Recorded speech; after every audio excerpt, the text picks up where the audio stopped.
Desh gjykatës kushtetuese që edhe publiku ta kuptojë çfarë kanë fituar gazetarët kundër SPAK-ut.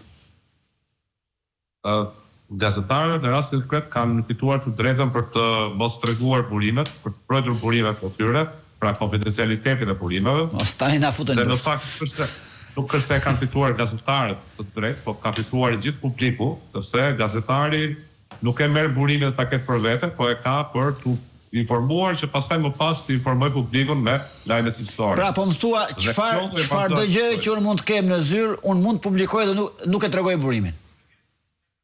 Ky është parimi. Parimi është që gjithmonë çdo parim ka një kufizim, edhe drejta jetës është e kufizueshme në një farë mënyrë. Por vetëm në rrethana tepër ekstreme gazetari do të detyrohet ta tregojë burimin, ose do të detyrohet të vendoset në situatë për të marrë vesh burimin, vetëm atëherë kur prokuroria ka hetuar në të gjitha mënyrat e mundshme për ta zbuluar provën që do përmes mënyrave të tjera, për shembull në rastin konkret, mund ta kishte hetuar shumë mirë tek prokurorët përkatës që kishin rrjedhur informacionin nga dosjet, mund të kishin marrë telefonat e tyre, kompjuterat e tyre, i kishin vënë në përgjim ambiental, në përgjim telefonik, i kishin bërë gjitha, dhe pastaj nëse do dështonin në të gjitha mënyrat, atëherë mund të shkonin tek gazetari dhe të thonin kemi nevojë tani ta dim prej teje sepse je i vetmi burim i mundshëm për të marrë këtë provë.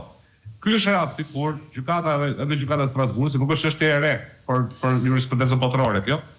Edhe gjykata e Strasburgut thotë që në këtë rast mund të merret burimi nga gazetari, por edhe mënyra se si merret në këto raste nuk është me mënyrën se si vepruan me rastin e Gjynos.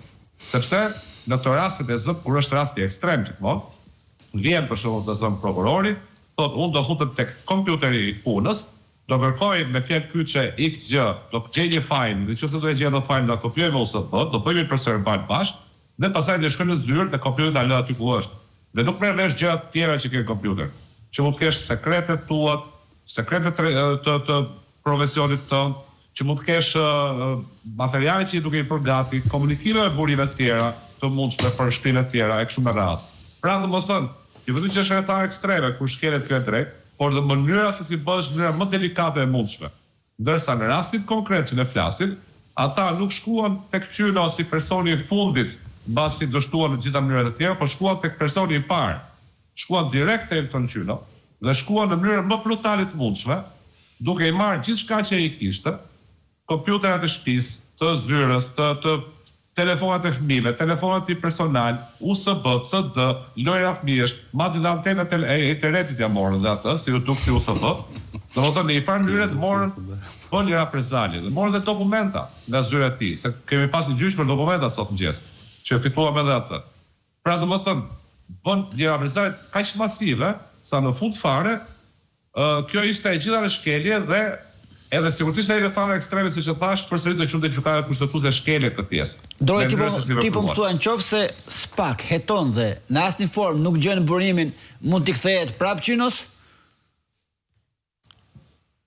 Gjithmonë në rastin kur jo vetëm duhet hetoj, po duhet ta tregoj para gjykatës se si ka hetuar dhe duhet eksploruar aty, e duhet ta debatoj edhe me palën tjetër. Mundësisht domethënë që për shembull se mund të jem unë atje dhe unë jam profesor si Qynos dhe u them prit se ka edhe këtë metodë pa përdorur, ka edhe atë metodë pa përdorur, kështu me radhë.